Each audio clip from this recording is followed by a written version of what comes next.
Howdy, gang. What's up? So, just checking a few things here. Trying to, um, we're doing these live on YouTube as well. Except I can't find the button because I'm new to YouTube. Last week I got on YouTube first because I thought it would be, and then I had trouble getting onto Facebook. Now this week I'm on Facebook and can't seem to find the go live button on YouTube. It's just all too much. So that's when you see me kind of looking around. That's what I'm looking for. I'm looking for the go live button. It says offline, but I'm not offline. I'm here. Oh well, I guess we'll just do Facebook today. Hi, Peggy. Doug's here. Yay. We have so much to do, so much to cover, so much to talk about, so much going on. It's all very exciting. Super exciting. Yay. So how are you? What's going on? It's Wednesday. I was going to put the handout in there.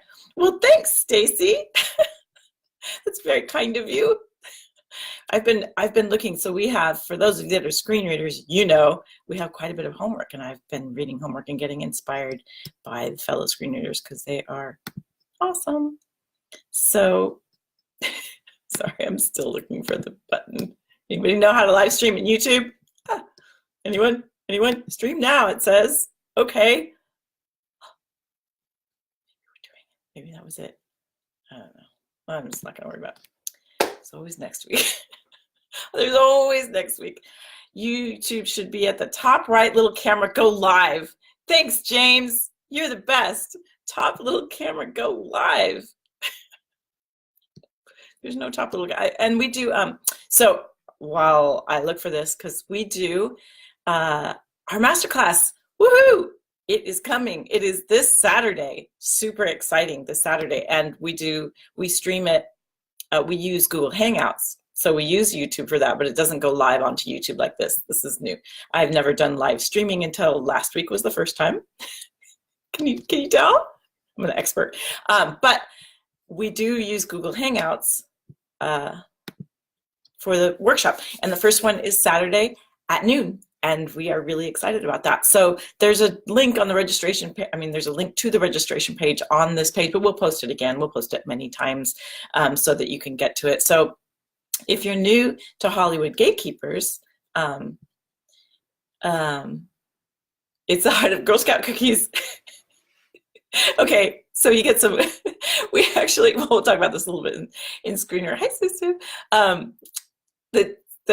I was asked to judge a contest, and they actually tried to bribe me with Girl Scout cookies. Yes, she did. Deb would. So classic, right? So awesome. Which I said I would be a judge, but I didn't need the Girl Scout cookies. Resist. That's my resist. So anyway, you are fine, Stacy. Everything is fine. There is no, so those of you who aren't screen readers, you'll see this is a common theme for screen readers. I'm late, I'm behind, I'm sorry, I missed it. They're overachievers. They're lovely. And so we're always going, it's okay. The whole thing about our program here is we want people to learn in a way that works for you, whatever is best for you. Some people stay in Hollywood Gatekeepers and they learn that way, and we do these trainings every week, and we send out emails with handouts, and we have a handout today, and we're constantly giving free information. And then the master class is pretty deep into kind of what you need to know, and we really kind of lay it out. And in the master class, we also talk about how we do have a screen reader program that people sign up for, a class that they pay for. Those are whatever works for you, seriously, because everybody's a little bit different, and they have financial differences, they have learning style differences, they have all. That's why we do a live thing where we're talking to people. That's why in the course we also have an audio version for those that just want to listen, so I can be the voice in your head. Which is super awesome, right? You are amazing. You are amazing. So that's the voice I want coming from me to you. And then we also do the handouts for those people that need to print something and print it out and write. We try to cover our bases. So it's almost birthday, Cindy. Nice. Saturday's your birthday. Oh, nice. I just saw that. Well, happy birthday. She's a Pisces. Moi aussi. Pisces as well. So yeah. So that's why we have all these different levels. So when you hear me referring to screen readers, those are our screen readers, and those are people that are in the course. And we do these gatekeeper sessions, and we give away a lot of free information.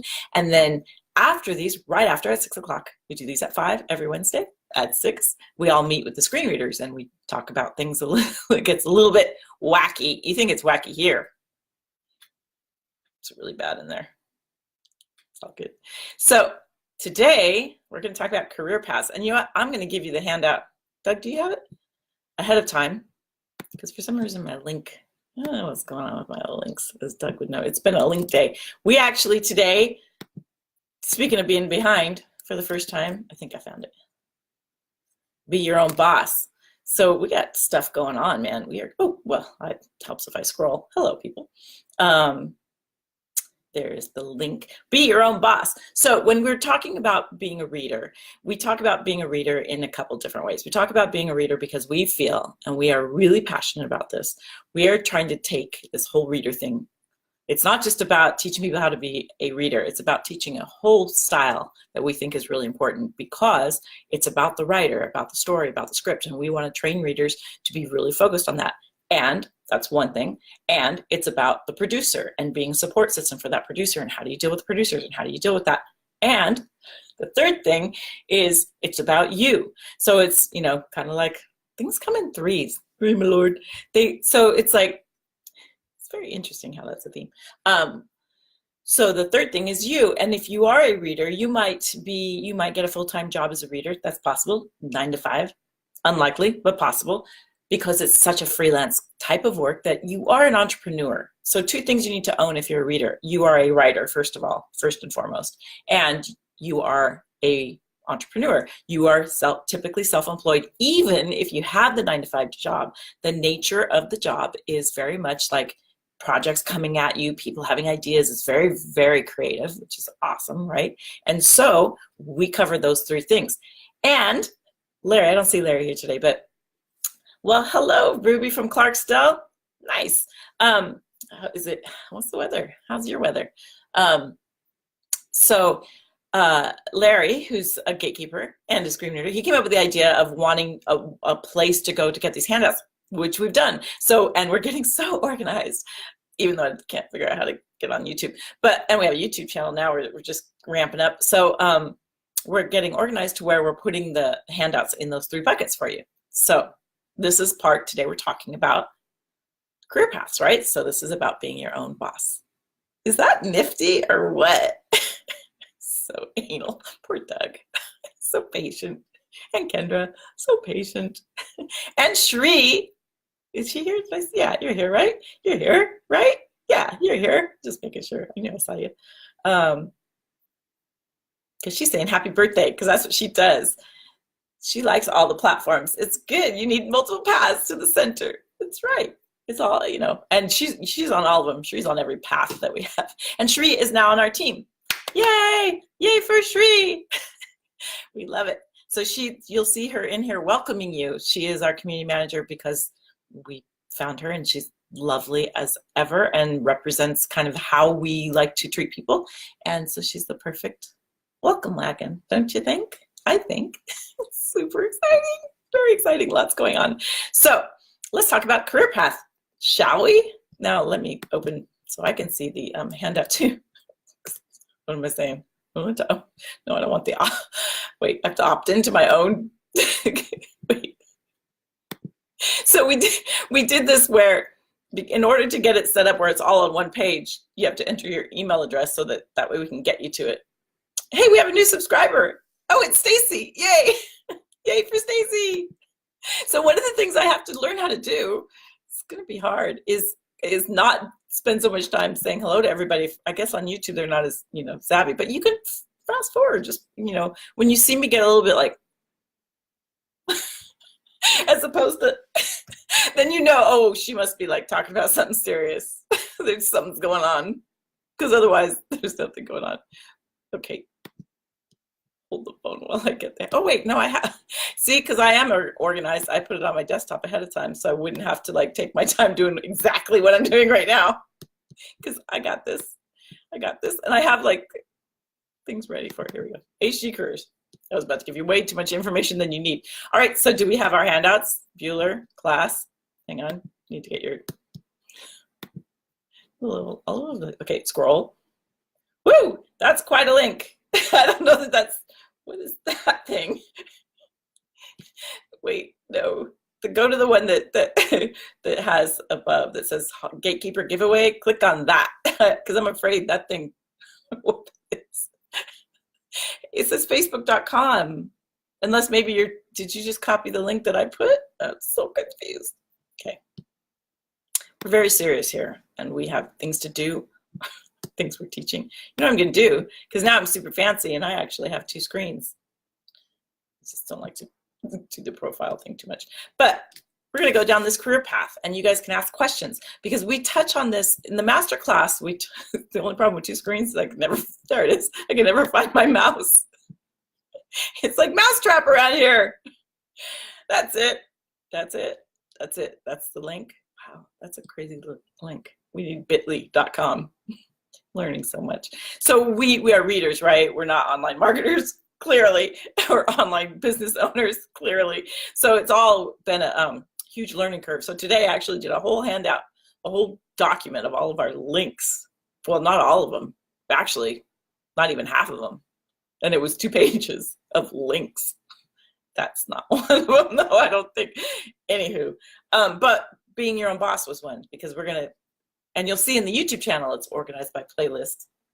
So proud of our little team, our little growing team. So we thought we'd go down because in the masterclass we cover basically what you need to know, and we say what these jobs are, but we don't cover them very deeply, succinctly. And then if you want, we also, and the link is on this page, and also when you sign up for the masterclass, the link, another link, will be on that page.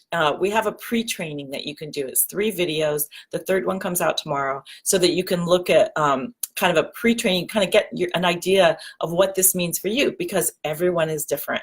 And even as people are going through the screen reader course, it's beautiful, and I'm seeing people change and make decisions about where they might want to go with this. Really cool as they learn kind of what's entailed, because it's a big thing. There's a lot to cover. So so we thought we'd go down where the career paths are today, starting kind of, well, we should have done it the other way, really. I was gonna say top down, but it's a way for you to kind of get what we call your success path, where you can go from, you know, wanting to just learn what the heck is a reader, because we realized right away a lot of people are like, that's not a thing. Yes, you can copy that, paste that link into your, sure, you know, why the heck not? Do it, share it. Yeah, these gatekeeper things are to share. They're for the world. That's why we're putting them on the YouTube channel too. On the YouTube, just like on the Facebook. What am I, 90? So we're gonna put them on both, so that they're public, because this is information we want to get out there. We think it will help writers. We think it will help, you know, people that want to be readers. And ultimately, in phase 2 of building our business is when, I mean, we've already been doing this quite a bit, is bringing in producers. But phase 2, we're really going to be hitting hard with that. So anyhow, so basically, if you have an idea where you're headed with this, if we have many people actually that are producers that come into the screen reader course, and they do our trainings because they want to be able to talk to their writer and be able to get across to the writer what they want. And it's super important and not very focused that way. And so we've had some filmmakers say, well, this is so great. Now I can say, you know, the inciting incident has trouble. You know, the second plot point needs work. You know, they can actually speak the lingo, and they can like have an understanding of how to put a story together. Because many producers, not all, but a good portion of them, they don't come from the story writing background. They come from often a financial background, or just, hi Elizabeth, or they come from like a organizational background. Producers are just the ultimate plate spinners, so they are juggling everything. And so they have so much on their plate that often they come in from a whole different thing, where they've had a financial part of something, or they, you know, there's so many ways. As many people as there are in Hollywood, there's that many ways to break into Hollywood. So it's just, well, hi there, Kathy, nice to see you. So, you know, there's just so many ways to break in, that producers come from all over the place. And so being able to have an understanding of the writer's world, and writers are I love writers. They're just so They're extroverted introverts. That's what I call them. They're super nerdy and they sit all alone, and then it's like, oh, I need to talk to someone. Oh, bright light, bright light. We've got to come out of my cave. But then once they do, they're like, hey, what's going on? What are you doing? It's like, okay, I haven't talked to anyone for a while, have you? Once they kind of get their speech back.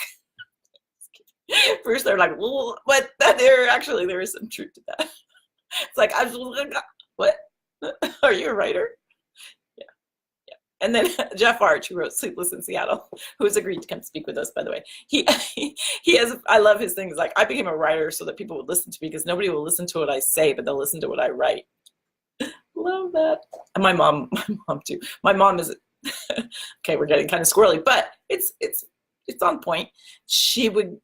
I have all brothers and me.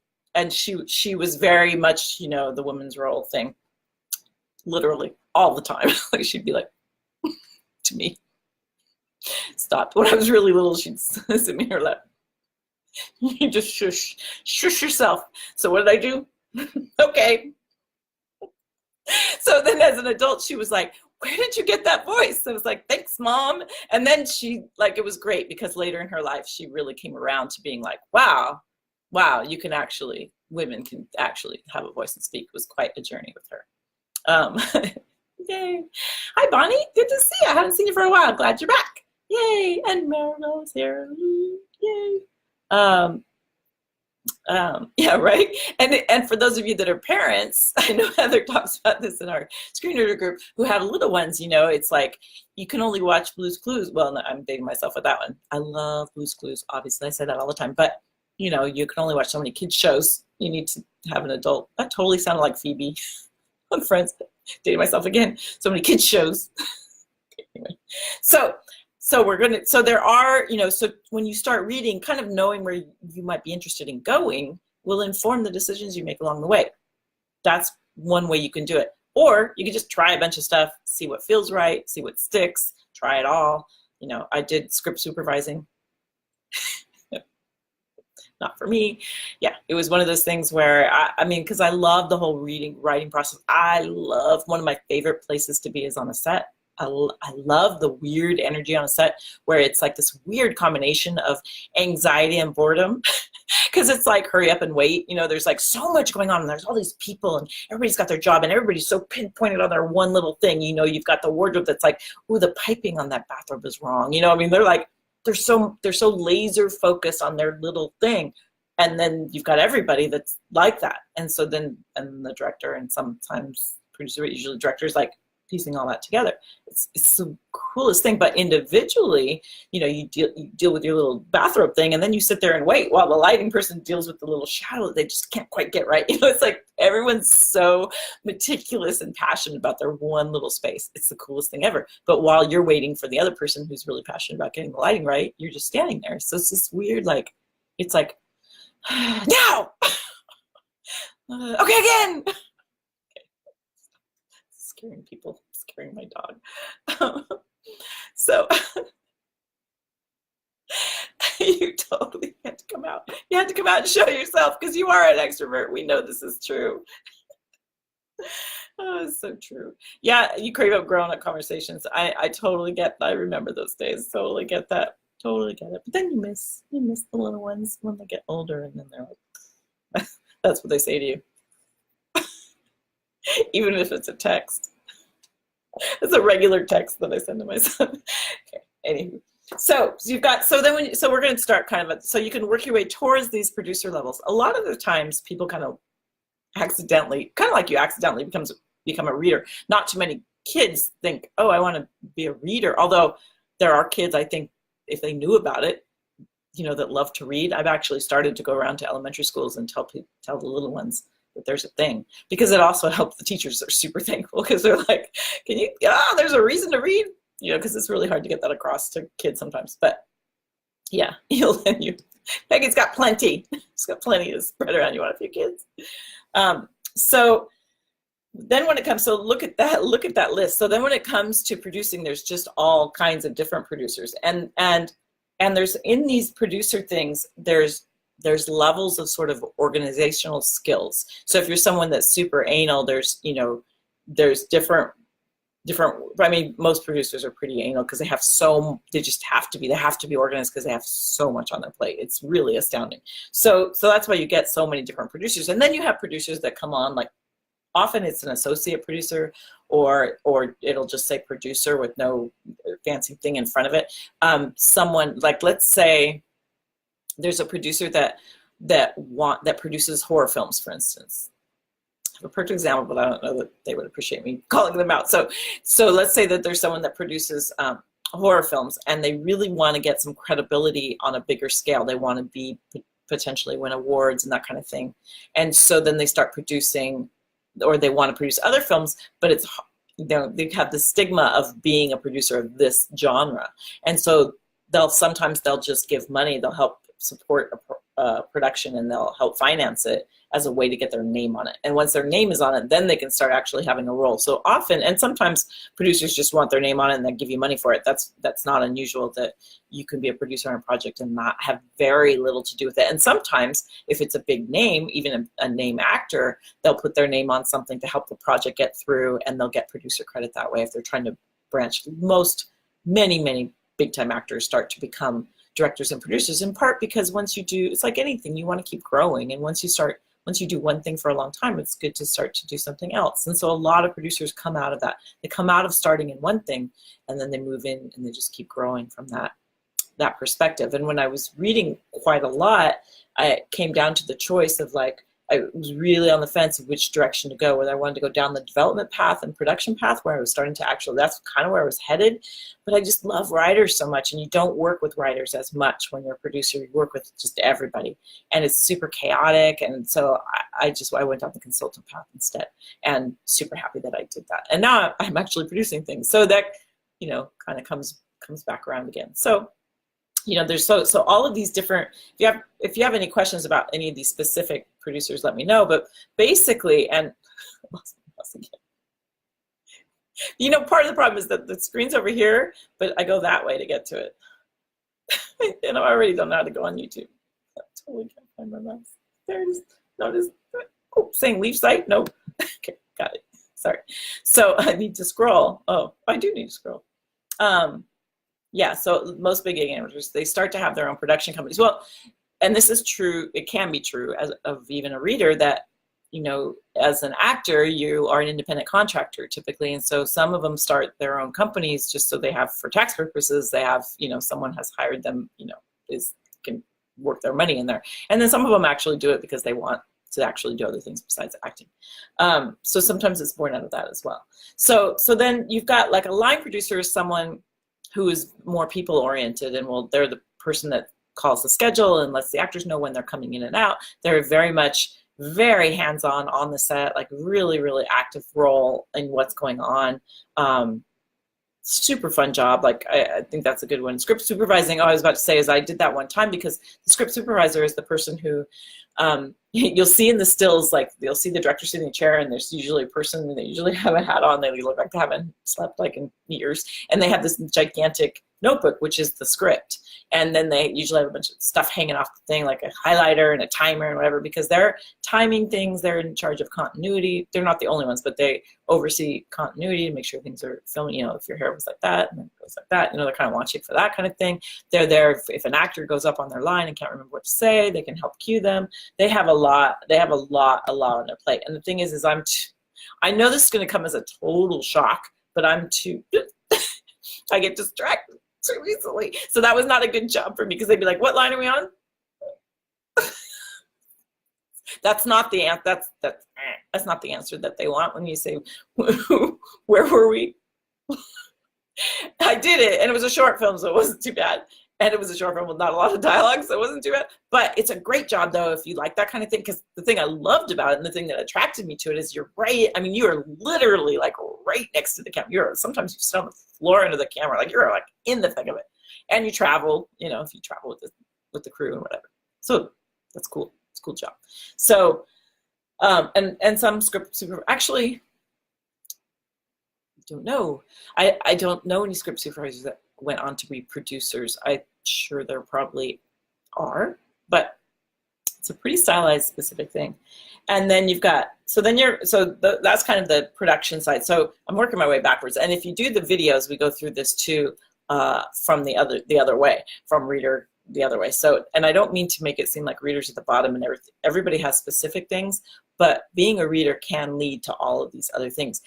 Everyone kind of needs to know how to read a screenplay. But they don't know how to do it like we're teaching it. Like it's a whole different animal. And we've already had some of our readers that have gotten comments back from producers going, what the heck? This coverage, you know, they've been super excited about the coverages that our readers are churning out, where they're just like, I've never seen anybody do it this way, and this is, you know, which is exactly what we want. So, and that's what we'll be known for. So as we're just getting going, we're getting revved up. We're super excited. So, yeah, so it isn't like, you know, you're the lower, you know, you hear people talk about that way, that, oh, the reader, but it's kind of important, right? I mean, you are the first person that looks at this script. It comes through you. So it's like, if it doesn't get through you, it doesn't get anywhere, which is one of the reasons we want to teach you to respect that writer. Give the writer a freaking chance. That's what we're here for.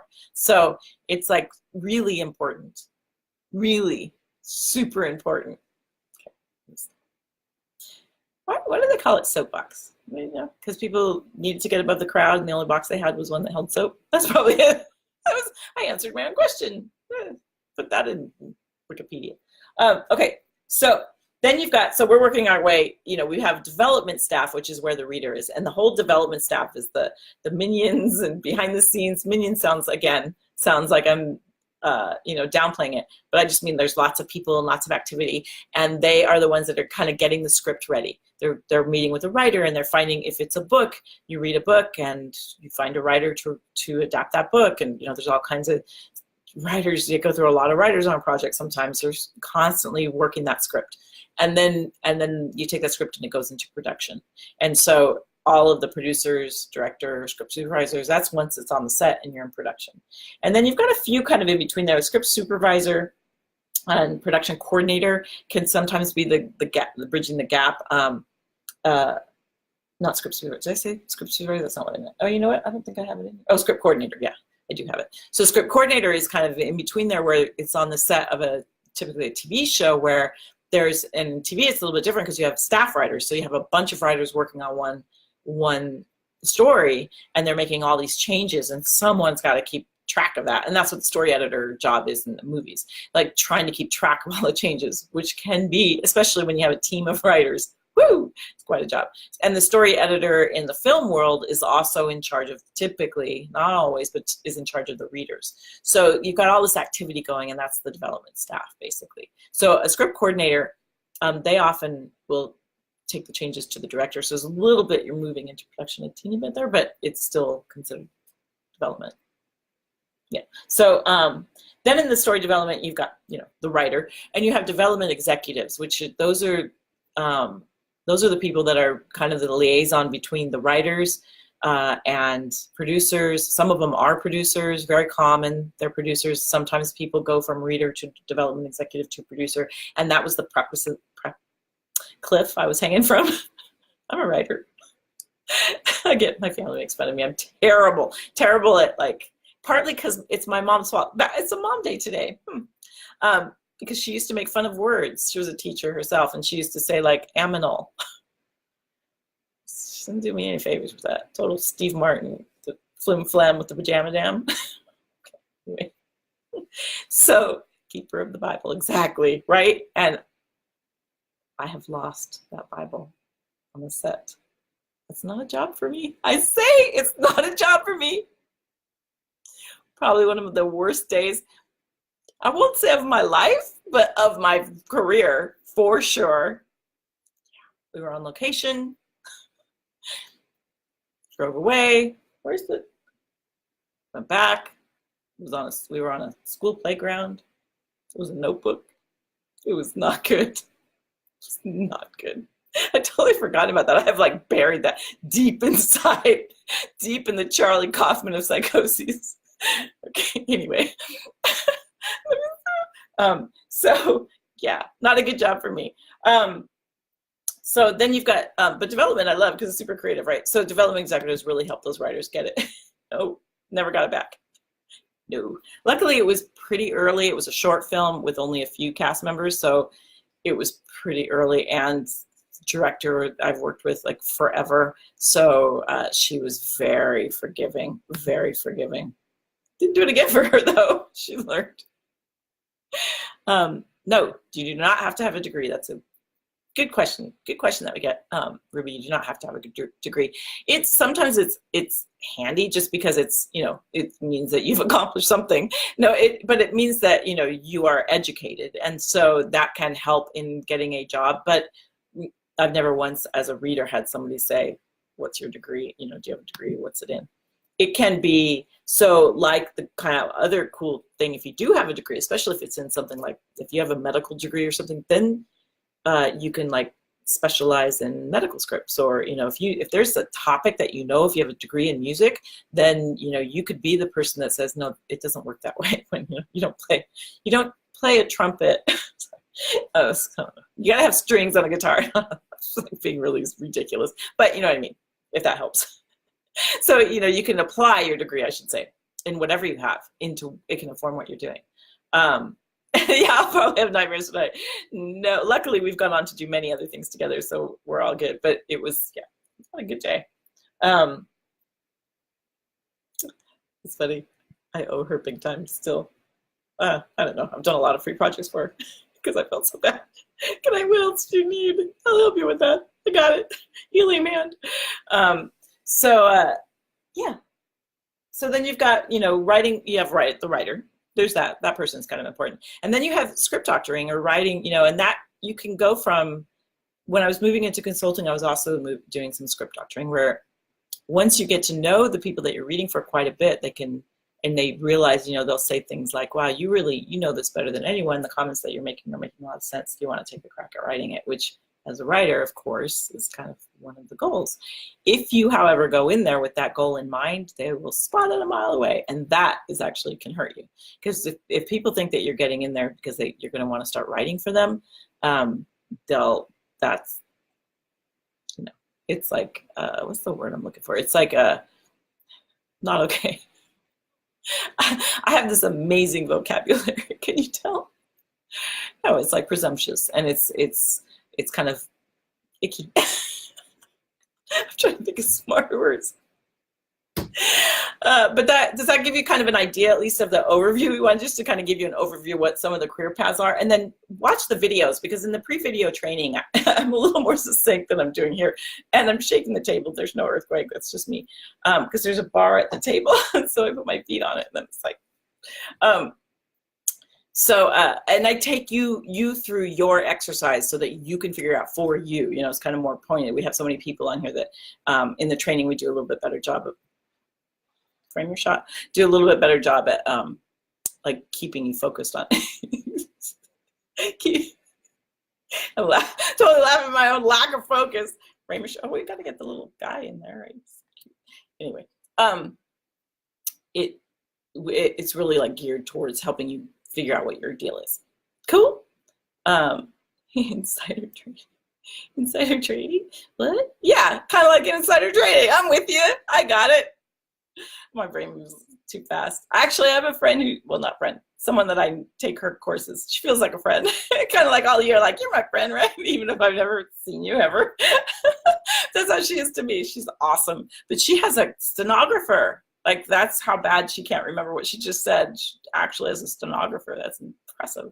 Anyway, so I think that's it for this week. We just wanted to kind of give you that handout, kind of go over what kind of the career paths, I'm totally from California, totally. What the career paths are for this job, like some of the things that it can lead to. It can, you know, just, and I hate when I say that, just reading, but solely reading for production companies is really fun. Can be really fun because you're reading scripts from all these different places, and it's like so creative, and you kind of know what's happening. You get this behind the scenes overview of everything, which is really cool. So it really depends on how fast you read, on what your sensibilities are, whether you like to be on big, busy places or big busy sets, or whether you'd rather sit in your cave and read and no one ever meets you. That's also an option. You make your own hours, hence the entrepreneurial side of it. That's why we teach that, because you develop your own schedule. You can get yourself into some real trouble by overbooking yourself.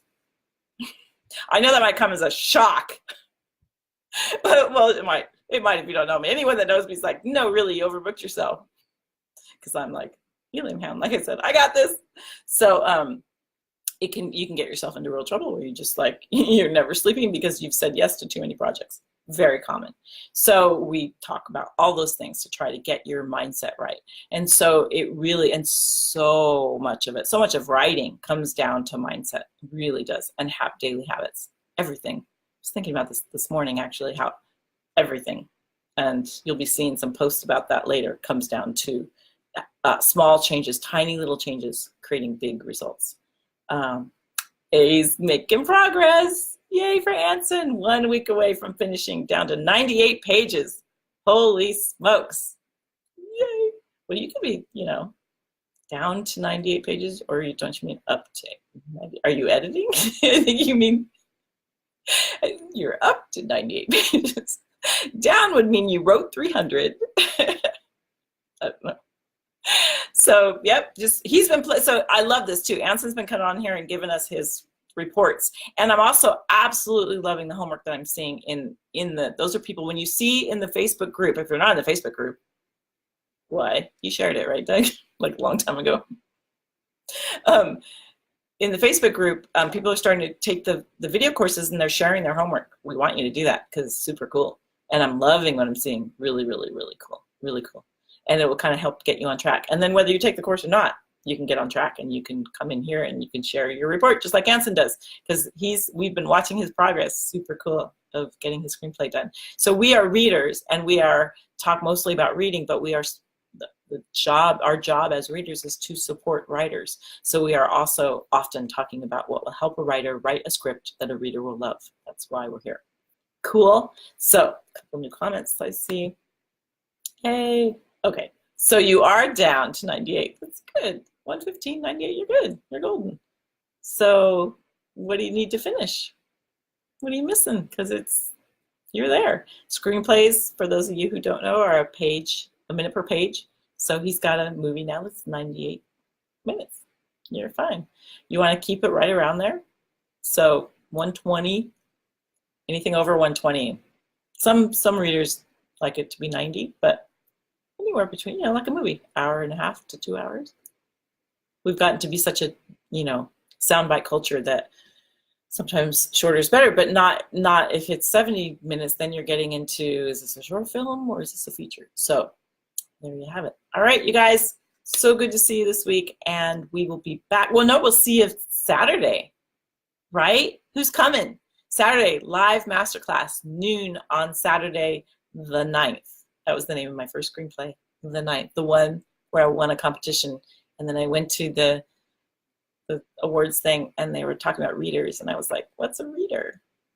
The rest is history. So yeah, the 9th, that's kind of cool. I didn't really put that together.